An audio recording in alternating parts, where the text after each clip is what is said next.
Bande passante. L'info décryptée, un podcast de la Provence et Radio Star. Éric Miguet. Il est celui par qui le psychodrame chez les Républicains est arrivé. Un homme politique de premier plan, prêt à élargir ses bases en acceptant des membres de la République en marche sur ses listes. Renaud Muselier, président de la région Provence-Alpes-Côte d'Azur, est la figure clé de ce début de campagne des régionales. Alliance, désunion, menace de retrait de son parti les Républicains, l'homme de 62 ans veut bousculer les codes, quitte à faire grincer des dents dans son propre parti, quitte aussi à se mettre en danger en vue des élections les 20 et 27 juin prochain. Le psychodrame des régionales, c'est le premier numéro de notre podcast Bande passante. Et pour en parler, pour décrypter les raisons de ce psychodrame, je reçois François Tonneau, chef du service politique à la Provence. François, tout d'abord, qui est Renaud Muselier ? Renaud Muselier, les Marseillais le connaissent parce qu'il a longtemps été premier adjoint de Jean-Claude Gaudin à la mairie de Marseille. Ensemble, ils ont commencé leur travail en 1995. Faut savoir que Renaud Muselier est un chiracien, pur jus, gaulliste. Son grand-père est le créateur de la Croix de Lorraine. Il a fait les Dardanelles, c'est l'amiral Muselier.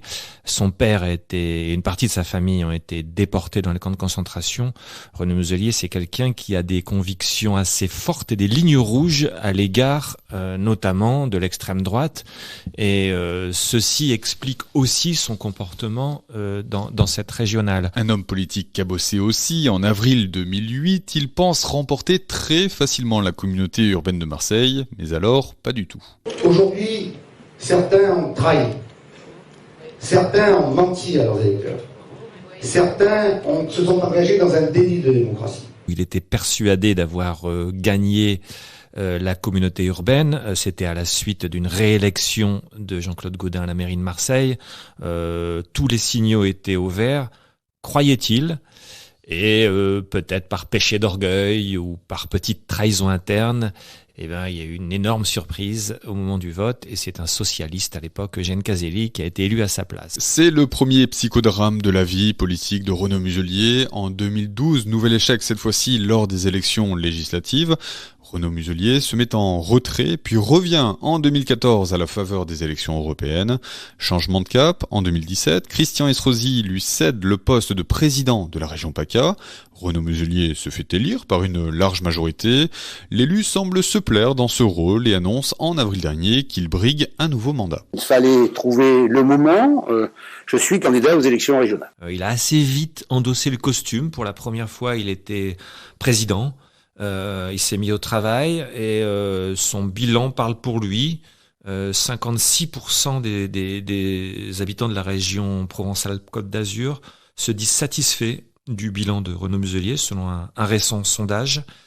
Donc aujourd'hui, il légitime, si vous voulez, sa candidature à sa réélection par ce bilan. Et puis son principal adversaire qui surveillait du coin de l'œil, Thierry Mariani, s'étant dévoilé, il fallait qu'il y aille. C'est une collectivité qui intéresse les partis politiques, François Tonneau ? Évidemment, d'autant plus que désormais, il n'y a que 13 régions en France métropolitaine. Donc on est loin encore du fédéralisme à l'allemande ou à l'espagnol, mais les régions ont pris un poids croissant dans la conduite de la nation, surtout que la tendance est quand même à la décentralisation. Pour ce début de campagne, tous les partis traditionnels se mettent alors en ordre de marche. Chaque parti présente sa ou son candidat, mais rapidement, on sent qu'il y a du rapprochement dans l'air entre Renaud Muselier et la liste de la République en marche, représentée par Sophie Cluzel. Il y a des doutes au départ parce que Sophie Cluzel, même si elle est marseillaise, même si elle est secrétaire d'État aux personnes handicapées, personne ne la connaît. Donc, et en plus, elle veut diriger une liste majorité présidentielle, donc essentiellement La République en marche, qui n'a aucune implantation territoriale. Il faut savoir que la région, en plus Provence-Alpes-Côte d'Azur, c'est celle qui avait voté le moins pour Emmanuel Macron au premier tour de la présidentielle. Elle était, je crois que son score c'était 19%, soit 5 points de moins que la moyenne nationale. Donc c'est une région qui est clairement ancré à droite, donc c'est un challenge qui était très très difficile à relever. Qu'en pense Renaud Muselier ? Lui, il avait rien contre. Ce qu'il voulait pas, c'était un accord d'appareil, parce que ça faisait trop politicien. Et il voulait pas d'accord entre les Républicains et la République en marche. Bon, voilà, ça plaît pas du tout aux électeurs. Et le Rassemblement national aurait immédiatement surfé sur la combination. En revanche, lui, il faut savoir que Renaud Muselier, à la région, il a une majorité constituée de 8 formations politiques. Alors certes, ce sont des formations de centre droit, toutes, mais aucune ne lui a manqué lors des délibérations pendant 5 ans. Parce que dans les faits, en fait, il surfe déjà sur ce rassemblement avec les marcheurs dans un sens, Il ou ceux qui surfe sont pas, ouais, il navigue. Enfin, c'est son bateau, c'est son arche de Renault, si j'ose dire. Et celui qui va donner le top départ de cette fusion, c'est Jean Castex. Le Premier ministre fait alors une interview dans le journal du dimanche. Que dit Jean Castex ? Eh bien alors là, c'est quand même un coup de tonnerre parce que tout le monde s'attend à ce qu'il y ait des négociations et on pense que malgré tout, Sophie Cluzel fera sa liste et puis qu'il y aura un rapprochement dans l'entre-deux tours assez classique, une sorte de front républicain sans le nommer, avec Renaud Muselier. Et puis là, coup de tonnerre, Jean Castex dit non, on retire la liste de Sophie Cluzel, on fusionne. Un projet de fusion qui déclenche les hostilités chez les Républicains. De son côté, Renaud Muselier prend acte, mais continue de refuser les accords d'appareil. En revanche, sa famille politique, elle, ne l'entend pas du tout de cette oreille. Vous dire ce matin ma tristesse et quelque part un peu ma honte du spectacle qui est offert aux électeurs de notre région, aussi aux électeurs de la droite républicaine dans notre pays, sur fond de mauvaises et de petites combinaisons politiciennes. Aujourd'hui, Renaud Muselier a fait un choix. Ce choix, je le déplore, je le regrette, je le condamne fermement. Il fait un choix contre notre famille politique, mais aussi contre l'intérêt général. On vient d'entendre le député LR Éric Ciotti au micro d'Europe 1. Pourquoi est-il aussi remonté contre Renaud Muselier ? Il est remonté plus contre Christian Estrosi que contre Renaud Muselier en vérité, parce que il y a des antécédents très très forts entre les deux hommes, entre Ciotti et Estrosi. Mais au-delà de ces dissensions personnelles, il y a un problème de conviction. Éric Ciotti, il représente l'aile droite des Républicains, et quand je dis l'aile droite, c'est vraiment très à droite. Faut pas oublier que ce monsieur, il y a pas longtemps, a déclaré que, au fond, ce qui différenciait les Républicains du Rassemblement national, c'est la méthode de gouvernement, la façon de gouverner. Au fond, la vraie question, c'est est-ce que enfin va être actée cette déchirure ? On voit bien que chez les Républicains, et un sondage l'a montré, en gros, 48% des électeurs, les Républicains, se disent proches de ceux du Rassemblement national, quand 58% d'entre eux se disent proches de LREM. On peut se demander où sont ceux qui sont proches d'eux-mêmes, des Républicains eux-mêmes. On sent que ce parti est écartelé entre deux tendances lourdes, et comme il n'a pas de chef vraiment pour attirer les électeurs à lui, les électeurs s'en vont voir ailleurs. C'est un parti qui a besoin d'un chef, c'est un parti bonapartiste. Il a besoin d'un chef, il n'y en a pas, les électeurs s'en vont voir ailleurs. Finalement, François Tonneau, comment se termine ce psychodrame ? Ça se termine comme dans un vaudeville, avec beaucoup de claquements de porte, des cris d'orfraie, et puis au final, un Christian Jacob qui décide de maintenir le soutien à Renaud Muselier contre l'avis d'une partie de sa famille, mais sans vraiment trancher non plus. On est là, à l'arrivée, dans un grand éclat. Un grand éclat de voix, un grand éclat de porte, et puis pas grand-chose à l'arrivée, beaucoup de confusion. Et d'ailleurs, si l'on voulait vérifier que les Républicains sont en train de se déliter, là on en a un exemple magnifique, parce que le décor est en carton-pâte. On voit bien que ce jour-là, les Républicains sont démunis, ils savent plus quoi faire. Et à partir de là, chacun voudra faire un peu ce qu'il voudra. C'est-à-dire qu'on va avoir des ténors comme Bruno Retailleau, comme Éric Ciotti ou Nadine Morano dans l'Est crier au scandale, à la trahison. Et puis d'autres qui sont plutôt proches d'une ligne douce, proche de Renaud Muselier, qui vont dire un peu plus comme ça, je m'en vais, de toute façon, personne ne me dira rien. Donc c'est Christian Estrosi, par exemple, le maire de Nice, ou Hubert Falco à Toulon, qui se diront très peinés de faire ça, mais qui voient bien que leur parti n'est plus tenu. Derrière tout ce psychodrame plane aussi l'ombre d'Emmanuel Macron. C'est le président du parti Les Républicains, Christian Jacob, qui le dit. Il y a aujourd'hui effectivement une manœuvre politicienne d'En Marche, parce qu'encore une fois ils font le constat d'échec de ne pas pouvoir conduire une liste, et donc ils sont dans des petites manœuvres. Il faut savoir les éviter et rebondir sur nos bases. L'intérêt pour Emmanuel Macron, c'est de voir comment il peut faire exploser les Républicains à 1 an de la présidentielle et donc d'organiser son duel avec Marine Le Pen. Emmanuel Macron, c'est un peu comme Jacques Chirac en 2002 ou même comme François Mitterrand en 88 avec sa génération Mitterrand. Il a besoin de se renouveler, de renouveler la structure qui lui permet d'être porté au pouvoir. Les marcheurs, La République en marche, c'est une coquille vide depuis 5 ans. Et elle est incarnée uniquement par Emmanuel Macron. Et donc, il a besoin de l'élargir. Eux, ils appellent ça le dépassement. C'est très joli. Mais c'est effectivement élargir sa base. Alors, il avait siphonné le PS en 2017. Depuis, il fait tout pour attirer les électeurs de la droite. Il a pris d'ailleurs beaucoup de ministres venant de la droite, y compris d'ailleurs ses premiers ministres. Mais il a besoin aujourd'hui d'attirer les électeurs. Donc, il siphonne. Et pour siphonner, il faut faire exploser. Donc il a 2 stratégies, une qui est celle que l'on observe ici en Provence-Alpes-Côte d'Azur, qui consiste à créer une alliance avec des élus locaux, à essayer de s'intégrer au terrain, au territoire, et à faire un peu comme un coucou, son nid dans celui de Renaud Muselier, qui a un bon bilan, et qui est quelqu'un qui est compatible.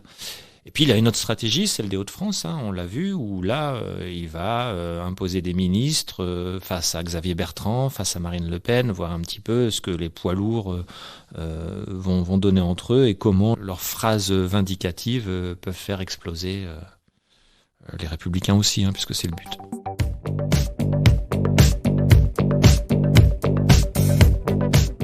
Fin de l'acte 1 de ce début de campagne des régionales mouvementées. L'acte 2 arrive à la faveur d'un sondage qui place le Rassemblement national en tête du premier et second tour des régionales. Cette fois-ci, La République en marche et Sophie Cluzel semblent ne plus avoir le choix. Ça va tout changer. En même temps, il y avait des négociations. C'est-à-dire que La République en marche, il y avait 2 idées qui s'affrontaient. Celle de Sophie Cluzel, qui consistait à dire il faut qu'on fasse notre propre liste, qu'on se compte, qu'on montre qui on est, et puis de toute façon on se rapprochera de Muselier au second tour. Et puis celle d'Emmanuel Macron, qui est de dire non, on y va tout de suite, on fusionne tout de suite avec Muselier et on en profite pour fracturer les Républicains, ce qu'on disait tout à l'heure. Bon, là-dessus, 2 sondages indique que Thierry Mariani, pour la première fois, serait en tête au premier et au second tour, quelles que soient les configurations. Avec ou sans l'AREM, avec une hypothèse de triangulaire ou de quadrangulaire au second tour. Donc là, panique à bord, à nouveau, panique à La République en marche, panique chez LR. Et Renaud Muselier qui dit, puisque c'est ainsi, moi, je dépose ma liste et vous verrez bien. Renaud Muselier tient parole, des représentants locaux de La République en marche se trouvent sur ces listes, mais le candidat respecte aussi son engagement pris auprès de son parti, les Républicains. C'est-à-dire qu'il n'y a pas de députés, pas de sénateurs, pas de ministres dans les listes de Renaud Muselier. Je dis les listes parce qu'il faut savoir qu'il y a une liste par département dans la région. Il y a une liste dans les Bouches-du-Rhône, une liste dans les Alpes-Maritimes, etc. Et puis tout ça fera un panachage à la fin. C'est un scrutin un peu compliqué, à la fois proportionnel et majoritaire. Bon, on va pas rentrer dans les détails, mais toujours est-il qu'il y a des listes par département et que dans ces listes, Renaud Muselier décide d'inclure des marcheurs, mais pas de ministres ni de parlementaires. Alors forcément, ça fait des dégâts chez lui, parce qu'il est obligé d'exclure certains de ses colistiers parlementaires. On pense au député Julien Aubert du Vaucluse ou au sénateur des Alpes-Maritimes Philippe Tabarot. Donc forcément, ça arrange rien au niveau des tensions à droite, mais toujours est-il qu'il dépose sa liste en disant j'assume, je suis le patron, je fais ce que je veux. Et personne ne me dictera mes listes. Et il met Sophie Cluzel dos au mur aussi dans un sens. Dos au mur, puisque elle, bien sûr, elle n'est pas incluse dans le deal et elle se retrouve un peu seule, quoi. C'est-à-dire que si elle décide malgré tout de conduire une liste, ça ressemblera, selon les mots d'un de ses proches, à une mutinerie à l'égard d'Emmanuel Macron. Elle est coincée, ce serait du suicide, elle est obligée d'abandonner la partie. Conclusion, elle fait un communiqué de presse, c'est ça ? Elle fait un communiqué jeudi, pour dire qu'elle renonce et qu'elle soutient Renaud Muselier. On sent beaucoup d'amertume dans son communiqué de presse, puisqu'elle parle d'oukase parisien, elle-même étant parisienne, on se doute que les oukases viennent un peu au-dessus d'elle, donc forcément d'Emmanuel Macron. Comment vous l'analysez, tout ce psychodrame, ces tensions, ces revirements, comment, avec un peu de recul en essayant, parce que c'est difficile, mais comment vous l'analysez ? Moi, je l'analyse comme la suite logique de 2017, où Emmanuel Macron avait commencé sa recomposition du paysage politique avec succès en mettant fin au clivage gauche-droite. Il s'est appuyé sur une structure, La République en marche, qui en fait ne tient qu'à lui-même. On a vu que depuis, elle a eu un mal fou à s'imposer dans les territoires, à s'ancrer localement. La République en marche a fait d'excellents scores aux européennes, mais sur les élections locales, de très mauvais scores. Aujourd'hui, il s'aperçoit que donc LREM ne lui sert plus à grand chose, et donc il a besoin de renouveler son modèle. Mais ça d'ailleurs, c'est pas nouveau. François Mitterrand en 88, pour se faire réélire, il dépasse le PS et il crée la génération Mitterrand. Jacques Chirac en 2002, pour se faire réélire, il enterre le RPR et il crée l'UMP. Emmanuel Macron, s'il veut se faire réélire, il sait qu'il a besoin de dépasser La République en marche, un outil obsolète, et donc il crée cette espèce de majorité présidentielle où il va tenter de faire venir des gens de la droite, des gens de la gauche. Dedans, il y a le MoDem, évidemment, il y a Agir, qui est plutôt la formation pilotée par Bruno Le Maire à droite, et puis il y a Territoire de Progrès, une formation dite de gauche, avec des députés LREM issus de la gauche. Bon, tout ça n'est pas très clair. Macron tâtonne, il cherche à élargir son spectre, et il faut quand même observer avec les enquêtes d'opinion multiples que le curseur politique des Français s'est quand même déplacé à droite.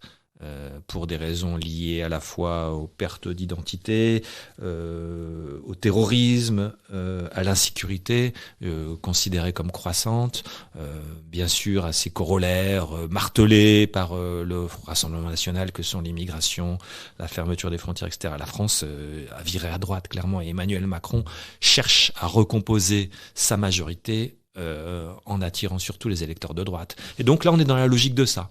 Et s'il fallait conclure, on pourrait dire que la Provence-Alpes-Côte d'Azur est un laboratoire pour lui, pour tester un petit peu comment ce que ça peut donner, quoi, une alliance avec Muselier à bas coût, en sacrifiant une ministre d'un côté, et puis il verra ce qu'il en ressort, et tout ça, ça lui servira forcément pour 2022. Il lance les dés, il voit ce que ça donne. C'est un jeu, un peu dans un sens pour lui. Et la politique, de toute façon, n'est rien d'autre qu'un jeu. François Tonneau, l'analyse classique de ce genre de campagne très mouvementée entre la République en marche et les Républicains est souvent de dire que ça fait les affaires du Rassemblement national. Est-ce vraiment le cas ? Mais évidemment, de toute façon, les sondages montrent que Thierry Mariani, aujourd'hui, s'il caracole en tête, c'est en partie grâce à cette tambouille politicienne que les gens ont appris à détester et avaient déjà rejeté globalement en 2017. Souvenez-vous du terme utilisé par Jean-Luc Mélenchon, le dégagisme. Les gens détestent ça. À gauche, les partis ont mis du temps à comprendre, mais commencent à le comprendre. On l'a vu avec le printemps marseillais, par exemple, où les partis se sont effacés au profit de collectifs citoyens, même s'ils continuent à tirer les ficelles, et même si aujourd'hui le maire est un socialiste pur jus. Mais bon, ils ont compris ça. Regardez les listes régionales. Ce sont des listes citoyennes, dirigées par un écologiste que personne ne connaît. C'est pas un reproche, d'ailleurs. À droite, c'est un peu plus compliqué. Et puis le Rassemblement national, lui, forcément, il tire profit de ce flou, en fait, parce qu'il est structuré. C'est plus du rejet ou de l'adhésion ? C'est un peu des deux, on pourrait dire. Moi, j'ai noté la phrase que m'a dite l'autre jour Valérie Lopi, une ancienne du Rassemblement national, qui est élue de Tarascon et qui monte sa liste parce qu'elle a quitté le Rassemblement national, a quitté le groupe, comme un tiers d'ailleurs des élus à la région. Preuve que au Rassemblement national aussi, c'est pas tout rose. Si un tiers des élus quittent le groupe, c'est qu'il y a dissensions internes fortes. Et Valérie Lopi me disait, les électeurs voteront RN par défaut. Ce qui signifie que il y a d'abord du rejet des autres dans le vote du Rassemblement national avant d'avoir de l'adhésion. Après, c'est un parti qui a des valeurs, on les connaît, Elles existent depuis Jean-Marie Le Pen, elles ont été adoucies, arrondies aux angles par Marine Le Pen, mais c'est un parti quand même dont on connaît l'essentiel des valeurs. On va pas revenir dessus, les frontières fermées, le souverainisme, une social économie avec un État fort, bref. Donc il y a quand même des valeurs, il y a quand même une adhésion. Mais il y a aussi un fort rejet, et puis faut pas oublier que le Rassemblement national surfe aussi sur l'actualité. Pourquoi, selon l'IFOP, Thierry Mariani gagne 5 points dans les sondages entre le mois d'avril et le mois de mai? C'est aussi lié à une actualité qui est celle des faits divers, qui est celle de la policière assassinée, l'agent administratif assassiné à Rambouillet, du policier tué par un dealer en service à Avignon. D'ailleurs, Thierry Mariani, il a commencé sa campagne où? À Avignon. Merci François Tonneau pour ce décryptage de la campagne des régionales en Provence-Alpes-Côte d'Azur. Si vous avez aimé ce podcast, n'hésitez pas à nous le dire et à vous abonner sur nos différentes plateformes.